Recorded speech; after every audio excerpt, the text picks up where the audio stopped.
ಆತ್ಮೀಯ ವಿದ್ಯಾರ್ಥಿಗಳೇ, ತಮ್ಮದೇ ಆಗಿರ್ತಕ್ಕಂಥ ಯೂಟ್ಯೂಬ್ ಚಾನಲ್ KSP ಸ್ಟಡಿ ಪಾಯಿಂಟ್ಗೆ ಸ್ವಾಗತ. ಈ ಒಂದು ವಿಡಿಯೋದಲ್ಲಿ ತರಗತಿ ದೈಹಿಕ ಶಿಕ್ಷಣ ಒಂದು ವಿಷಯಕ್ಕೆ ಸಂಬಂಧಪಟ್ಟಂತೆ ಎಸ್ಸೆ ಒಂದು ಪ್ರಶ್ನೆ ಪತ್ರಿಕೆಯನ್ನು ಈ ಒಂದು ವಿಡಿಯೋದಲ್ಲಿ ನೋಡ್ತಾ ಹೋಗೋಣ. ಸೊ ಅದಕ್ಕೆ ಮುಂಚೆ ನೀವು ನಮ್ಮ ಚಾನಲ್ ಸಬ್ಸ್ಕ್ರೈಬ್ ಮಾಡಿಲ್ಲ ಅಂತಂದರೆ ದಯವಿಟ್ಟು ಸಬ್ಸ್ಕ್ರೈಬ್ ಮಾಡ್ಕೊಳ್ಳಿ. ಈ ಒಂದು ವಿಡಿಯೋನ ಇಲ್ಲಿ ಸ್ಟಾರ್ಟ್ ಮಾಡ್ತಾ ಇದ್ದೀನಿ.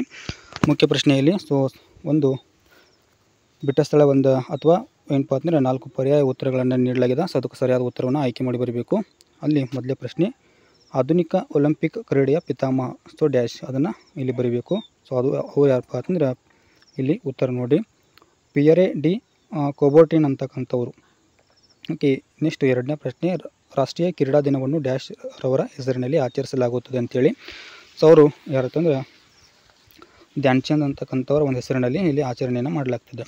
ಓಕೆ, ನೆಕ್ಸ್ಟು ಮೂರನೇ ಪ್ರಶ್ನೆ, PT ಉಷಾ ಅವರನ್ನು ಡ್ಯಾಶ್ ಹೆಸರಿನಿಂದ ಸಹ ಕರೆಯುತ್ತಾರೆ ಅಂತೇಳಿ. ಹೆಸರು ಯಾವುದಂದ್ರೆ ಪಯೋಳಿ ಎಕ್ಸ್ಪ್ರೆಸ್ ಅಂತೇಳಿ. ಓಕೆ, ನೆಕ್ಸ್ಟ್ ನಾಲ್ಕನೇ ಪ್ರಶ್ನೆ, ನೀರಿನಲ್ಲಿ ಮುಳುಗಿದ ವ್ಯಕ್ತಿಯ ಜ್ಞಾನ ತಪ್ಪಿ ಉಸಿರು ನಿಂತು ಹೋದ ಸ್ಥಿತಿಗೆ ಡ್ಯಾಶ್ ಎನ್ನುವರು ಅಂತೇಳಿ. ಅದಕ್ಕೇನಂತ ಹೇಳ್ತಂದ್ರೆ ಶ್ವಾಸ ಬಂಧನ ಅಂತೇಳಿ ಕರೀತಾರೆ. ಓಕೆ, ನೆಕ್ಸ್ಟ್ ಐದನೇದು, ಸ್ಟ್ರೋಕ್ ಡ್ಯಾಶ್ ಕಾಯಿಲೆ ಆಗಿದೆ. ಅದು ಯಾವುದಪ್ಪ ಅಂತಂದ್ರೆ ಮೆದುಳು ಅಂತಕ್ಕಂಥದ್ದು ಉತ್ತರ ಆಗ್ತದೆ. ಓಕೆ, ನೆಕ್ಸ್ಟು ಹೊಂದಿಸಿ ಬರೆ ಅಂತಕ್ಕಂಥದ್ದಿದೆ. ಹೊಂದಿಸಿ ಬರೆಯಲ್ಲಿ ನೋಡೋದಾದ್ರೆ ಆರನೇದು ಬ್ಯಾಂಡ್ ಏಡ್ ಅಂತಕ್ಕಂಥದ್ದಿದೆ. ಆಮೇಲೆ 120 ರಿಂದ 80 ಅಂತೇಳಿ ಒಂದು ದಿನದ. ಅದೇ ರೀತಿ ಶ್ಯಾಮ್ಸುಂದರ್ ಅಂಥೇಳಿ ಶ್ಯಾಮ್ಸುಂದರ್ ರಾವ್ ಅಂತೇಳಿ ಒಂದು ದಿನದ. ಆಮೇಲೆ ಒಲಿಂಪಿಕ್ ಒಂದು ಕೇಂದ್ರ ಕಚೇರಿ. ಇಷ್ಟದ 9ನೇದು. ಇನ್ನು ಇದಕ್ಕೆ ಉತ್ತರವನ್ನು ನೋಡೋದಾದ್ರೆ 6ನೇದು ಚಿಕ್ಕ ಪುಟ್ಟ ಗಾಯ ಅಂತೇಳಿ ಕರಿತೀವಿ. ರಕ್ತದೊತ್ತಡ ಒಂದು ಮೌಲ್ಯ ಅಂತೇಳಿ 7ನೇದಿದೆ. 8ನೇದು ಅರ್ಜುನ ಮತ್ತು ದ್ರೋಣಾಚಾರ್ಯ ಪ್ರಶಸ್ತಿ. 9ನೇದು ಸ್ವಿಟ್ಜರ್ಲ್ಯಾಂಡ್ ಅಂತಕ್ಕಂಥದ್ದು. ಓಕೆ, ನೆಕ್ಸ್ಟ್ ಇನ್ನು ಮುಖ್ಯ ಪ್ರಶ್ನೆ 3ರಲ್ಲಿ 10ನೇ ಪ್ರಶ್ನೆ, ಚಾರ್ಲ್ಸ್ ಕಿರಲಿಯವರನ್ನು ಯಾವ ಅಡ್ಡ ಹೆಸರಿನಿಂದ ಕರೆಯುತ್ತಾರೆ ಅಂತೇಳಿ. ಇಲ್ಲಿ ಉತ್ತರ ನೋಡೋದಾದ್ರೆ ಕರ್ಚ್ ಎಂಬ ಅಡ್ಡ ಹೆಸರಿನಿಂದ ಕರೆಯಲಾಗ್ತದೆ. ಹಾಕಿ ಮಾಂತ್ರಿಕ ಎಂದು ಯಾರನ್ನು ಕರೀತಾರೆ ಅಂತಂದ್ರೆ 11ನೇ ಪ್ರಶ್ನೆಗೆ ಉತ್ತರ ಧ್ಯಾನ್ ಚಂದ್ ಅಂತೇಳಿ. 12ನೇದು ಹರ್ಡಲ್ಸ್ನ ಒಂದು ತೂಕ ಎಷ್ಟಿರುತ್ತದೆ ಅಂತೇಳಿ. 10 ಕಿಲೋಗ್ರಾಮ್ ಅಂತೇಳಿ ನೋಡ್ಬೋದು. ಇನ್ನು 13ನೇದು ನಡಿಗೆಯ ಶೈಲಿಯನ್ನು ವಿವರಿಸಿ ಅಂತೇಳಿ. ಉತ್ತರವನ್ನು ನೋಡೋದಾದ್ರೆ ನೆಲದ ಸಂಪರ್ಕವನ್ನು ಇಲ್ಲಿ ಕಳೆದುಕೊಳ್ಳದಂತೆ ಹೆಜ್ಜೆಯನ್ನಿಟ್ಟು ಮುಂದೆ ಸಾಗುವುದು. ಅದು ಏನಪ್ಪ ಅಂದ್ರೆ ನಡಿಗೆಯ ಒಂದು ಶೈಲಿ ಅಂತೇಳಿ ನಾವು ನೋಡ್ಬೋದು. 14ನೇದು ದ್ರವ ತ್ಯಾಜ್ಯ ಪದಾರ್ಥಗಳು ಯಾವಂತೇಳಿ. ಇಲ್ಲಿ ನಿರುಪಯೋಗಿ ವಸ್ತುಗಳು ಮತ್ತು ಮೂತ್ರ ಹಾಗೂ ಮಲ ಅಂತಕ್ಕಂಥದ್ದು ಇವೆಲ್ಲವೂ ಕೂಡ ಏನಂತಂದ್ರೆ ದ್ರವ ತ್ಯಾಜ್ಯ ಪದಾರ್ಥಗಳು. 15ನೇದು ರಕ್ತದೊತ್ತಡ ಒಂದು ಅರ್ಥವೇನು ಅಂತೇಳಿ. ರಕ್ತವು ನಮ್ಮ ದೇಹದೊಳಗೆ ಸಂಚರಿಸುವಾಗ ರಕ್ತನಾಳಗಳ ಒಂದು ಗೋಡೆಗಳ ವಿರುದ್ಧ ಹಾಕುವ ಒತ್ತಡಕ್ಕೆ ಏನಂತೇಳಿ ಕರಿತೀವಿ ಅಂತಂದ್ರೆ ರಕ್ತದೊತ್ತಡ ಅಂತೇಳಿ ಕರಿತೀವಿ. ಓಕೆ, ಇನ್ನು ಮುಖ್ಯ ಪ್ರಶ್ನೆಯಲ್ಲಿ 16ನೇ ಪ್ರಶ್ನೆ, ಜೀವನ ಶೈಲಿಯ ರೋಗಗಳನ್ನು ನಿಮ್ಮ ಹಂತದಲ್ಲಿ ತಡೆಗಟ್ಟುವ 2 ಕ್ರಮಗಳನ್ನು ಬರೆಯಿರಿ ಅಂತೇಳಿ. ಅವು ದಿನನಿತ್ಯ ವ್ಯಾಯಾಮಗಳನ್ನು ಮಾಡುವುದು, ಅನಗತ್ಯವಾದ ಆಹಾರ ಸೇವನೆಯನ್ನು ಕಡಿಮೆ ಮಾಡ್ತಕ್ಕಂಥದ್ದು. ಇನ್ನು ನೆಕ್ಸ್ಟ್ 17ನೇದು ನಡಿಗೆಯ ಸ್ಪರ್ಧೆಯನ್ನು ಪ್ರಾರಂಭಿಸುವ ವಿಧಾನವನ್ನು ತಿಳಿಸಿ ಅಂತೇಳಿ. ಇಲ್ಲಿ ನೋಡೋದಾದ್ರೆ your mark on your mark ಅಂತೇಳಿ ಕರಿತೀವಲ್ಲ. ಅದು ಆನ್ ಯುವರ್ ಮಾರ್ಕ್ ಆಜ್ಞೆಯನ್ನು ನೀಡಿದ ನಂತರ ಗುಂಡು ಹಾರಿಸುವುದರೊಂದಿಗೆ ಪ್ರಾರಂಭಿಸ್ತಾರೆ. ನೆಕ್ಸ್ಟು ಹರ್ಡಲ್ಸ್ ಸ್ಪರ್ಧೆಯ ನಿಯಮ ಉಲ್ಲಂಘನೆಗಳನ್ನು ಪಟ್ಟಿ ಮಾಡಿ ಅಂತೇಳಿ. ನೋಡಿ, ಇಲ್ಲಿ ಅಡೆತಡೆಯನ್ನು ಹಾರಿಕೊಂಡು ಹೋಗದಿರುವುದು. ಅಡೆತಡೆಯನ್ನು ದಾಟಿಕೊಂಡು ಹೋಗುವಾಗ ಹರ್ಡಲ್ಸ್ನನ್ನು ಬೀಳಿಸುವುದು. ಇವೆಲ್ಲವೂ ಕೂಡ ಏನಂತಂದರೆ ಇಲ್ಲಿ ನೋಡ್ಬೋದು. ಇನ್ನು 19ನೇದ ಎಮಿಲ್ ರುಯಿಜರವರಿಗೆ ಸಂದಿರುವ 2 ಪದಕಗಳನ್ನು ತಿಳಿಸಿ ಅಂತೇಳಿ.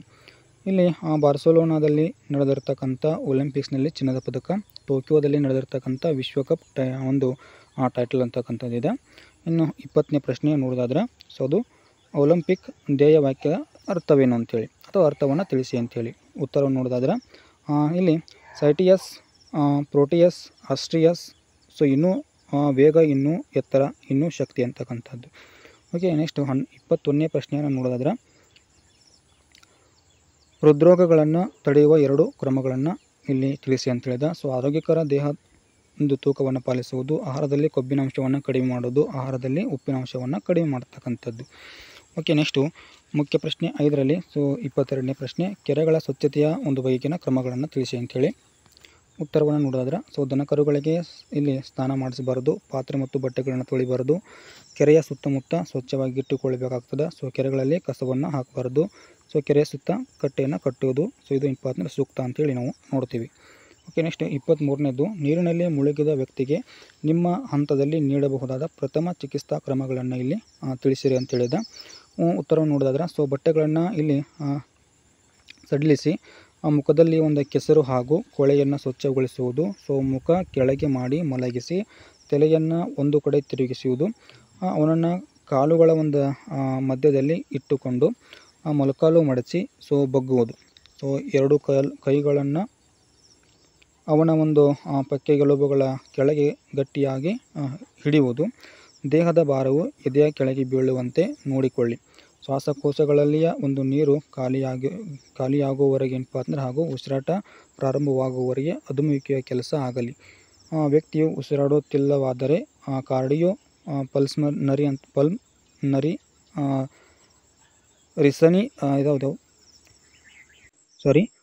ಇದು ಪಲ್ಮನರಿ ರೆಸಸಿಟೇಷನ್ ಅಂತಕ್ಕಂಥ ಒಂದು ತಂತ್ರವನ್ನು ಇಲ್ಲಿ ಮುಂದುವರಿಸುವುದು. ಕೂಡಲೇ ವೈದ್ಯರಿಗೆ ಇದನ್ನೇನು ಮಾಡ್ಬೋದು ಅಂದ್ರೆ ಕೊಂಡೊಯ್ಯುವುದು.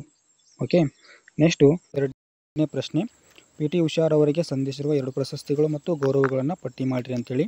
ಇಲ್ಲಿ ಪದ್ಮಶ್ರೀ, ಅರ್ಜುನ ಪ್ರಶಸ್ತಿ, ಅಥ್ಲೀಟ್ ವರ್ಲ್ಡ್ ಟ್ರೋಫಿ, ಅತ್ಯುತ್ತಮ ಕ್ರೀಡಾಪಟು, ಆಮೇಲೆ ಜರ್ನಲಿಸ್ಟ್ ಪ್ರಶಸ್ತಿ, ಮಾರ್ಷಲ್ ಟಿಟೋ ಪ್ರಶಸ್ತಿ, ಆಮೇಲೆ ಆಡಿದಾಸ್ ಗೋಲ್ಡನ್ ಶೂ ಪ್ರಶಸ್ತಿ, ಇಲ್ಲಿ 30 ಬಾರಿ ಅಂತಾರಾಷ್ಟ್ರೀಯ ಪ್ರಶಸ್ತಿ ಮತ್ತು ಉತ್ತಮ ಒಂದು ಅಥ್ಲೀಟ್ ವರ್ಲ್ಡ್ ಟ್ರೋಫಿ ಅಂತಕ್ಕಂಥದ್ದು ಸಿಕ್ಕಿದೆ ಇವರಿಗೆ.